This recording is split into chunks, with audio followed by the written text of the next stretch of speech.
नमस्कार। चुनावी समर में आप लोगों का स्वागत है। बांग्लादेश में हिंदुओं पर बढ़े अत्याचार पर अमेरिका सख्त। दरअसल मोदी सरकार ने जिस तरह से सीएए कानून बनाकर पाकिस्तान, अफगानिस्तान और बांग्लादेश के मुस्लिमों को छोड़कर हिंदू, सिख, ईसाई, जैन, बौद्ध और पारसी शरणार्थियों को भारतीय नागरिकता देने का प्रावधान बनाया, उसका साइड इफेक्ट अब नजर आने लगा है।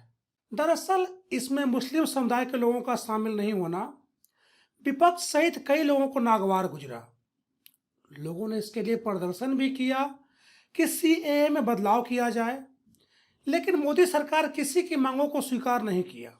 ऐसे में बांग्लादेश में अब हिंदुओं पर अत्याचार देखने को मिला है। हालांकि किसी भी धर्म के लोगों के साथ हिंसा कभी भी स्वीकार नहीं किया जा सकता, लेकिन इस हिंसा के वजह से सीएए को लेकर फिर से चर्चा होनी शुरू हो गई है। वहीं इस मुद्दे पर अमेरिका में भी विरोध प्रदर्शन देखने को मिला। आपको बता दें कि बाइडेन सरकार शुरू से ही लोकतंत्र की हिमायती रही है। वहीं अमेरिकी राष्ट्रपति और उपराष्ट्रपति ने कई बार लोकतंत्र के मुद्दे पर मोदी सरकार को कड़ी नसीहत भी दी थी। अमेरिका ने यह भी कहा था कि मोदी सरकार सीएए को लाकर भारत में धार्मिक बंटवारा कर रही है, लेकिन अभी तक अमेरिका सीएए को असंवैधानिक घोषित करवाने में नाकामयाब रहा है। वहीं अब बांग्लादेश में भी धार्मिक हिंसा देखने को मिल रही है। दरअसल बांग्लादेश में 13 अक्टूबर से हिंदुओं पर हमले जारी हैं। पहले अलग अलग जगहों पर दुर्गा पंडालों को निशाना बनाया गया था और हिंदुओं पर हमला किया गया था। इसमें 4 हिंदुओं की मौत हो गई थी, वहीं 60 से ज्यादा घायल भी हो गए थे। इसके बाद इस्कॉन मंदिर में तोड़फोड़ भी की गई। वहीं अब बांग्लादेश में हिंसा के दौरान हिंदुओं के 20 घरों को आग के हवाले कर दिया गया। दुर्गा पूजा त्योहार के दौरान पिछले हफ्ते मंदिर में तोड़फोड़ के विरोध में अल्पसंख्यक समुदाय के प्रदर्शन के बीच बांग्लादेश में हमलावरों के एक समूह ने हिंदुओं के 66 घरों को भी क्षतिग्रस्त कर दिया।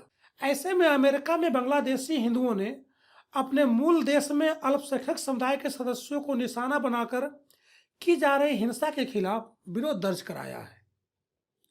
उन्होंने कहा कि धार्मिक मतभेद उनके लिए अस्तित्व का संकट पैदा करते हैं।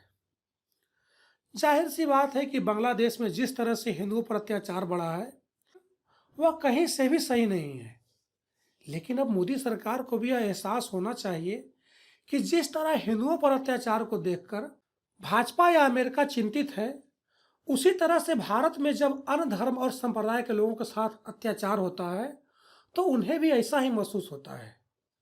दलित और मुस्लिम समुदाय के लोग भी अपने देश में सम्मान के साथ रहना चाहते हैं। इसलिए लोगों ने एक बार फिर से कहा है कि अमेरिका भले ही बांग्लादेश में हो रहे हिंदुओं पर अत्याचार के खिलाफ एक्शन ले, लेकिन बाइडेन सरकार भारत में होने वाले दलितों और मुस्लिमों के खिलाफ अत्याचार पर संज्ञान ले और सीएए को असंवैधानिक बनाए। धन्यवाद।